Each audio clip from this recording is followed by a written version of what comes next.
한번 따라 하실까요? 고난 주간에 무슨 일이 있었는가?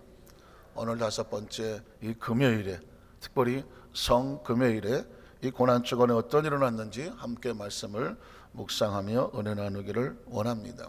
이 금요일은 성금요일이라는 표현을 씁니다. 성이라는 뜻은 한문으로 거룩하다, 영어로 말하면 쉐인트라는 표현을 쓰는데, 왜 그 많은 요일 가운데 금요일은 성금요일 또는 순환의 금요일 이런 표현을 쓰냐면, 바로 예수님의 십자가의 사건이 금요일날 이루어졌기 때문입니다. 그래서 그날을 특별히 성 또는 순환의 금요일이다 이런 표현을 씁니다. 사실 우리 금요철의 예배를 우리가 금요철야에 드리는 이유는 또 그리스도의 고난에 그것을 기억하며 하나님 앞에 나와서 예배하고, 그리고 3일 후에 주일은 왜 주의 날이라고 말할까요? 부활하신 날이기 때문에. 그래서 이 금요철야라는 것은 그런 의미에서 성금요일 예배하는 날이고, 그리고 거룩한 주일은 부활의 주님을 찬양하며 예배한다는 의미를 가지고 있습니다. 오늘은 예수님께서 겟세마네 동산에 올라가 기도하시고 또 공회에 잡히시고 순환을 당하시고 십자가에 못 박히시는 사건들이 기록되어 있습니다. 말씀을 찾아가서 함께 보겠습니다. 첫 번째로 겟세마네 동산에 주님께서 기도하시는 모습이 나오고 있습니다. 오늘 본문을 읽었던 마태복음 26장 36절부터 46절을 보면은 눈치채셨는지 모르겠지만 제가 말씀을 읽다가 힘주어서 읽었던 곳이 있습니다. 한번 같이 읽어볼까요? 36절. 베드로가 이르되 내가 주와 함께 죽을지언정 주를 부인하지 않겠나이다 하고 모든 제자도 그와 합체 말하니라. 이에 예수께서 저희와 함께 겟세마네라는 곳에 이르러 제자들에게 이르시되 내가 저희 가서 기도할 동안에 너희는 여기 앉아 있으라 하시고, 베드로와 세베대의 두 아들을 데리고 가실새 고민하고 슬퍼하사 예수님께서 육신적인 고난과 아픔의 모습을 보이고 있다는 것을 알 수 있습니다. 우린 여기서 착각하지 말아야 될 것은 뭐냐면, 신앙이 없는 사람들은 이 모습을 보고 이렇게 말합니다. 예수도 죽음 앞에서는 별 수 없네. 심지어 십자가상에서 어찌하여 아버지 나를 버리시나이까 엘리 라마 사막다니 했을 때 한 중은 성경을 읽다가 더 이상 성경을 읽을 필요가 없다 집어 던졌다고 합니다. 왜냐하면 예수는 실패자다라는 표현을 썼기 때문에 그들이 생각하기를 십자가 앞에서 갑자기 슈퍼맨처럼 튀어 올라가서 로마 병정들을 그냥 이단 옆차기로 날려버리고 승리하는 이런 모습을 기대했었던 것 같아요. 그러나 예수님은 그 겟세마네 동산 앞에 십자가 앞에서 고민하고 슬퍼하여 죽을지언 정도로 스트레스를 받은 모습으로 나옵니다. 내가 고민하여 죽게 되었으니 너희는 여기 머물러. 제가 힘주어 읽었던 부분은 여기입니다. 나와 함께. 한번 따라 하실까요? 나와 함께. 나와 함께. 예수님께서 겟세마네 동산에서 할 수 있으면 이 잔을 내게서 옮겨 주십시오.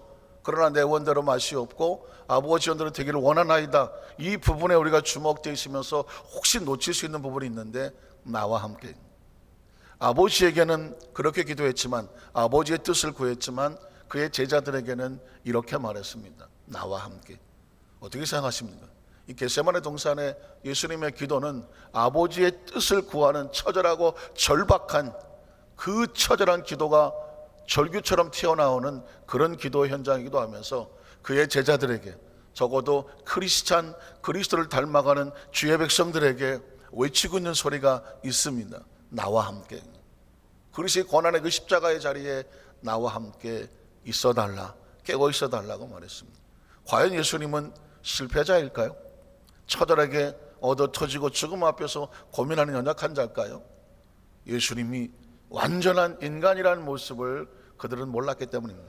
그가 완전한 인간의 모습이기에 우리의 인간의 모습을, 고통과 아픔과 눈물을 겪고 아신다는 것입니다. 만약에 그분이 정말 아이언맨이고 슈퍼맨이고 고통과 아픔을 모른다, 그래서 야 뭐 그런 거 가지고 고민하냐, 야 그거 가지고 이런 우리에게 냉소적인 우리의 슬픔과 아픔의 눈물에 그렇게 대하신 분이 아니란 말입니다. 우리가 눈물 흘릴 때 그분이 우리도 눈물 흘리고, 우리가 아파할 때 우리의 아픔을 친히 아시며, 그래서 그분이 우리를 대속하기 원하는 이유는 뭐냐? 그가 우리의 아픔을 아시기 때문입니다. 한번 따라 하실까요? 그가 우리 연약함을 아시기 때문입니다. 우리가 당하는 아픔과 고난을 주께서 아시기 때문에, 죽음 앞에서 우리가 얼마나 무기력한 존재인가를 아시기 때문에 육신이 죽음 앞에서 몸부림치는 고통을 주께서 겪으신, 저는 이 부분이 얼마나 감사한지 몰라요. 그가 아신다. 한번 따라 하실까요? 주님이 아신다. 예수님 안에서 구원받은 주의 백성들하고 같지만 우리가 올라가는 진짜 저 높은 곳을 향하여 날마다 나아갑니다. 그 올라가는 과정 속에 신앙을 지키고 사명을 지키고 믿음을 지키기 위해서 우리가 얼마나 참으며, 얼마나 때로는 모욕을 당하며, 얼마나 억울함을 당하며, 손가락질을 당하며, 때로는 얼마나 정말 우리가 세상에서 손맛수치를 당합니까? 예수 그리스도를 믿는 신앙 때문에 얼마나 많이 양보해야 되고 포기해야 되고 저주해야 되고, 때로는 바보 취급을 당할 때도 있단 말입니다. 그럼에도 불구하고 그걸 누가 알아주시면, 주께서 아시니까. 주께서 아시니까. 그 누가 나의 슬픔을 알며 나의 눈물을 알까? 오직 주님이 아신다는, 이게 얼마나 귀한 건지 몰라요.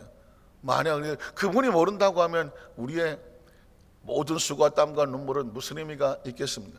겟세마네 동산에서 예수님은 처절하게 우리가 당할 그 처절한 아픔과 슬픔의 고민을 주께서 하시는 것입니다. 그 다음 절을 보면, 그래서 조금 나가서 얼굴을 땅에 대시고 엎드려 기도하여 이르시되 내 아버지 할 만하시거든 이 잔을 내게서 지나가게 하옵소서. 그러나 나의 원대로 마시옵고 아버지 원대로 하옵소서 하시고, 제자들에게 오사 그 자는 것을 보시고 베드로에게 말씀하시되 너희가 나와 함께입니다. 나와 함께. 이번 고난 주간 동안에 겟세마네 동산에 예수님의 기도하신 모습을 묵상하십니까? 그러면 기억하십시오. 그분이 이렇게 말씀합니다. 나와 함께. 예배는 예수 그리스도와 함께하는 신앙의 고백이죠. 우리가 나가서 한 영혼을 부여잡고 눈물을 흘려 기도한다면 나와 함께입니다. 이번에 세상 어디서서 크리스찬으로서 정말 그 사명을 지키기 위해서 몸부림치는 그 자리가 있다면 그 자리를 이렇게 붙일 수 있습니다. 주와 함께입니다. 우리의 신앙의 의미가 무엇은 의미가 있습니까? 나와 함께입니다. 나와 함께. 예수님이 함께 하니까 그게 의미가 있는 거예요. 어떤 분이 약간 글장난, 말장난을 했더라고요. 예수님이라는 글자에서 수는 시읒의 우 받침자, 우가 있잖아요. 모음이. 우를 십자가라고 하고 우를 딱 떼어내니까 시읒을 예자 밑에 들어가고 님자가 남으니까 옛님이 되더라고. 이 수준 높은, 이해하시겠습니까?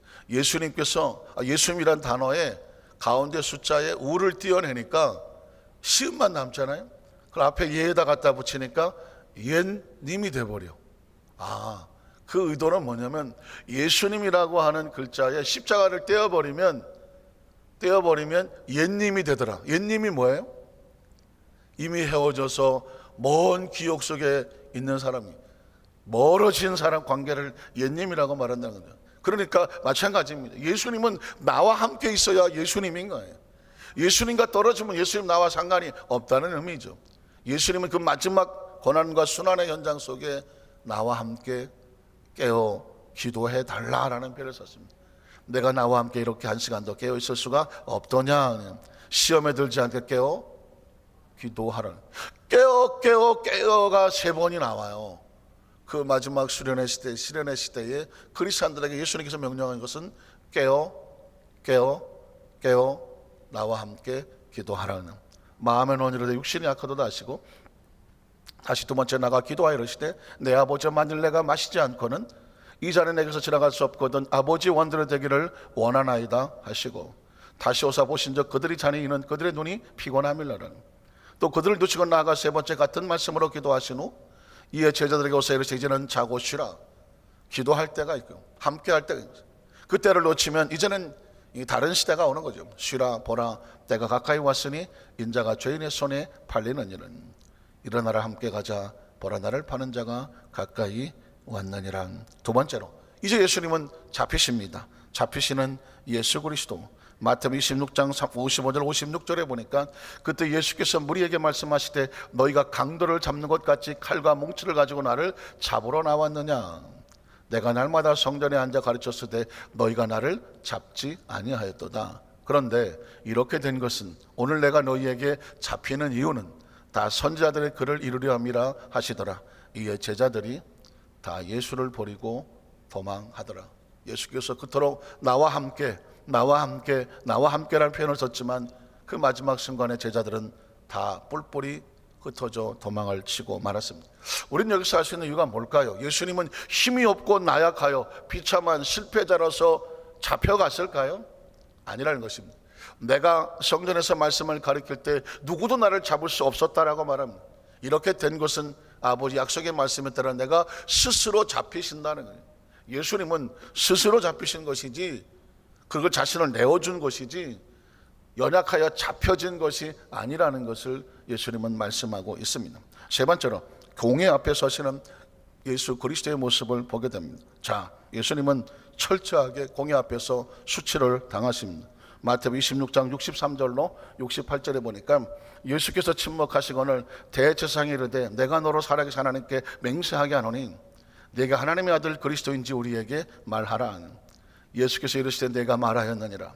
그러나 내가 너에게 이르노니 이후에 인자가 권능의 옆편에 앉아 있는 것과 하늘의 구름을 타고 오는 것을 너희가 보리라 하시니 이에 대제사장이 자기 옷을 찢으며 이르되 그가 신성모독하는 말을 하였으니 어찌 더 증인을 요구하리요? 보라, 너희가 지금 이 신성모독하는 말을 들었도다.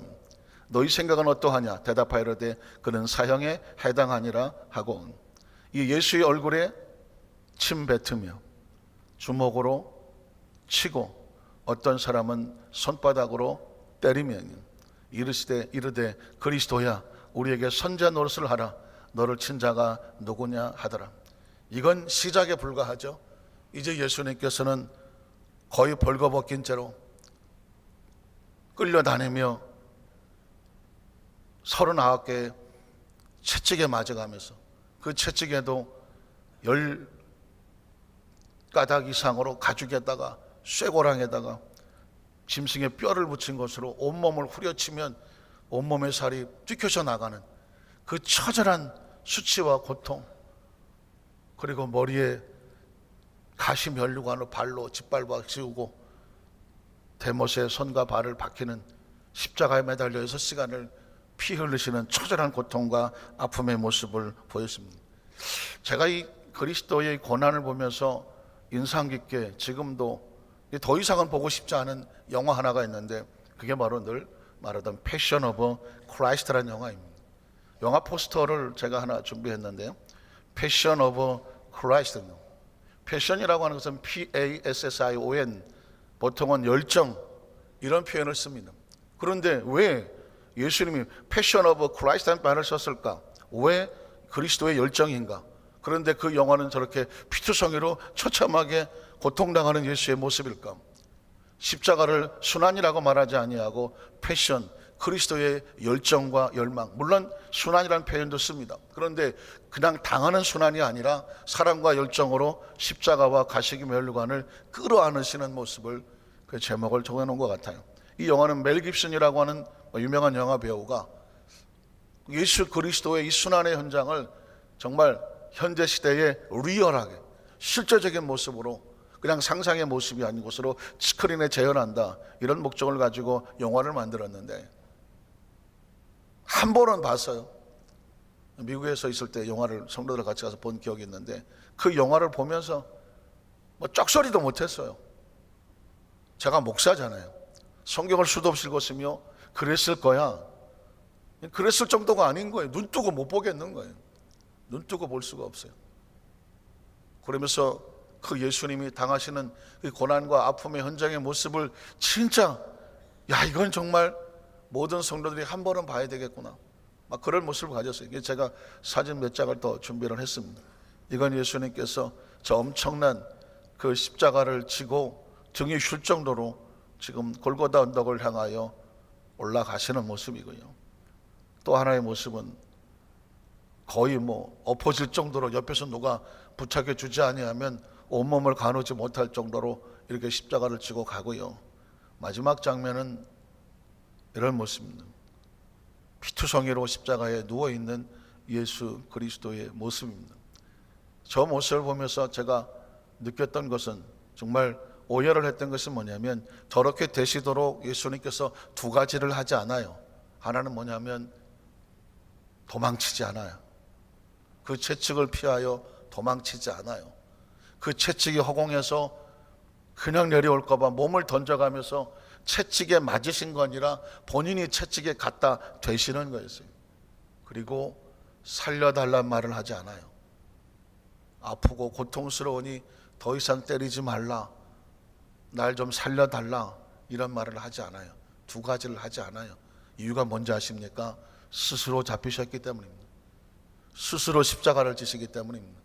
스스로 골고다 언덕길을 올라가셔서 우리를 대신하여 대속하기 때문입니다. 저 영화를 본 댓글을 읽어봤어요. 댓글을 봤더니 의외로 넌 크리스찬들이 많이 봤더라고요. 크리스찬들의 이야기야 뭐 두말할 것도 없는데, 넌 크리스찬, 비기독교인들이 저 영화를 보고 자기들 나름대로 댓글을 막 휘갈겨 놨어요. 휘갈겨 난 이유가 뭘까요? 예수가 왜 이렇게 비참하게 맞는 거야? 뭐 그런 내용이에요. 왜 맞는지를 몰라요. 끔찍해서 볼 수가 없네. 아유, 그 십자가 그냥 뭐 장식인 줄 알았더니 아유, 나 저거 못 보겠네. 뭐 이런 종류의 댓글들이 휘갈렸어요. 그들이 본 게 맞는 거예요. 왜 이렇게 맞는지를 그들은 모르는 거예요. 왜 맞았을까요? 패션, 열정과 사랑인 거죠. 대속이라는 단어를 모르면 예수님의 십자가가 이해가 되지 않아요. 가시면류관이 이해가 되지 않아요. 채찍에 맞은 것이 이해가 되지를 않는단 말입니다. 제가 어렸을 때 교회학교 선생님이, 주일학교 선생님이 공과 시간에 말씀해 주었던 작은 스토리 하나가 늘 기억에 남아요. 얼굴이 너무 예쁘게 생긴 초등학생 딸이 너무 괴물같이 생긴 엄마를 두고 매일매일 불평하더라는 것이죠. 심지어 길에 시장에서 아이들하고 학교 갔다 오다가 장사하고 온 엄마를 보면 도망을 치는 거예요. 야, 니네 엄마 아니야? 아니야, 우리 엄마 아니야. 얼마나 얼굴이 그냥 막 흉측하고 괴물 같은지 얼굴을 거의 감싸고 다닌데도 불구하고 아이들이 알아보고 막 하면 도망을 쳐버렸다는 것입니다. 나중에 이 아이를 붙잡고 엄마가 펑펑 우는데 그 아이가 하는 말이, 철없는 아이죠. 엄마는 얼굴이 이렇게 못생겼어. 왜 괴물같이 생겼어? 난 엄마가 창피해. 난 아이들이 엄마라 그럴까 봐 나는 두려워. 그래서 엄마에 대해서 원망을 쏟아넣습니다. 그때 그 엄마가 낡은 그 장롱에서 진짜 빛바랜 앨범을 하나 꺼내죠. 앨범을 꺼내고 그 앨범 속에 있는 정말 잘생긴 젊은 남자가 하나 있고 또 젊은 여인이 하나 있습니다. 그 아이에게 말합니다. 이 남자가 너희 아빠야.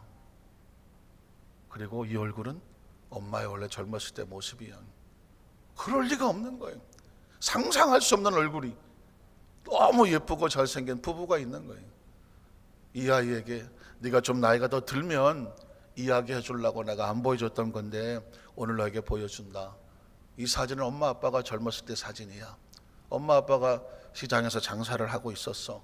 너를 놔두고 장사할 수밖에 없었는데 그날 갑자기 우리 집에 불이 났다는 소식을 들었어.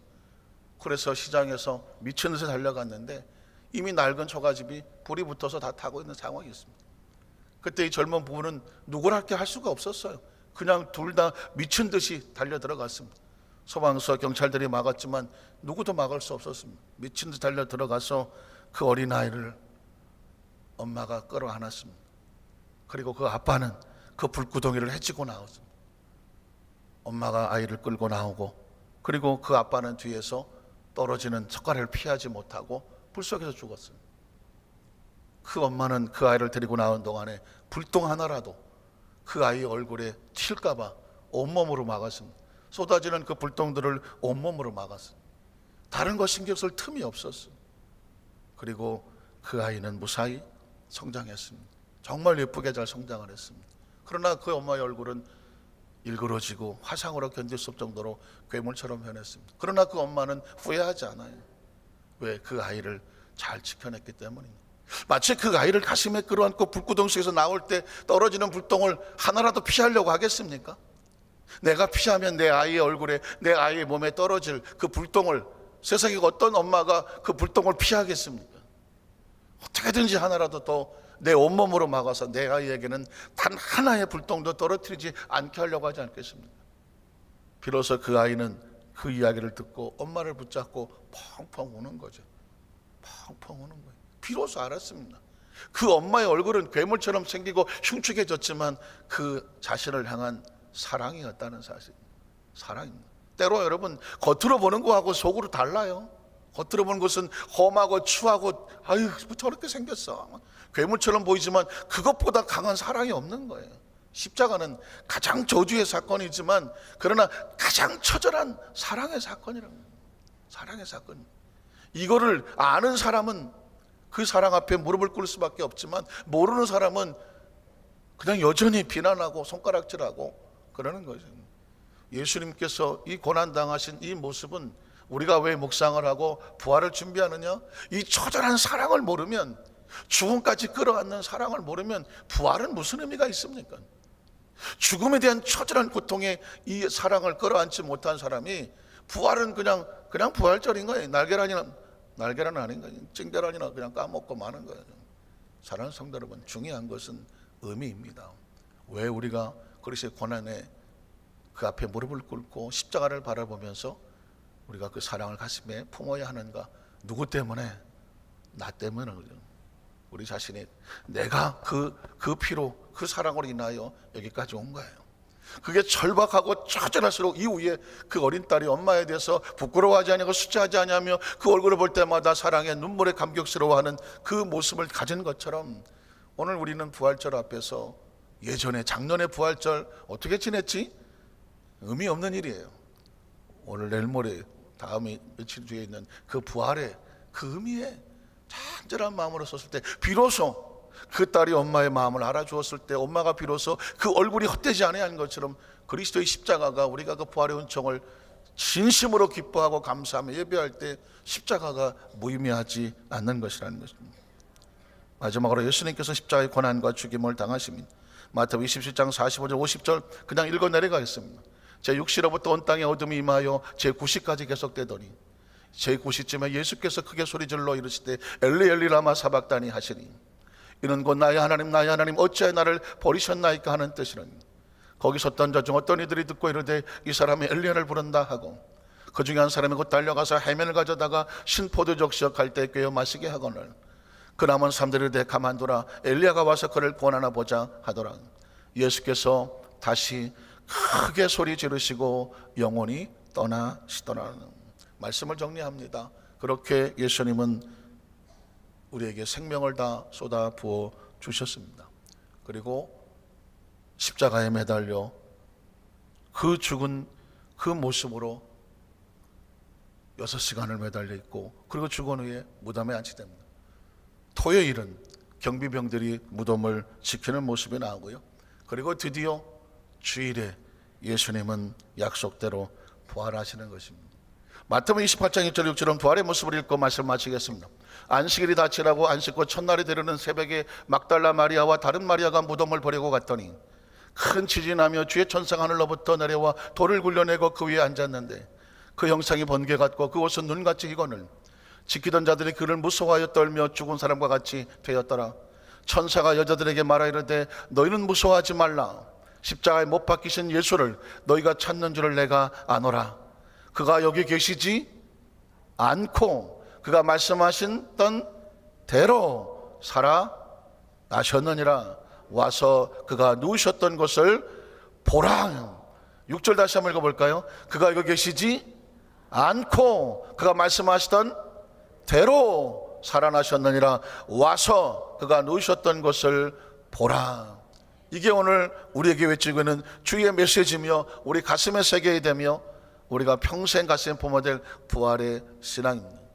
이 신앙으로 승리하시기를 주의 이름으로 축복합니다.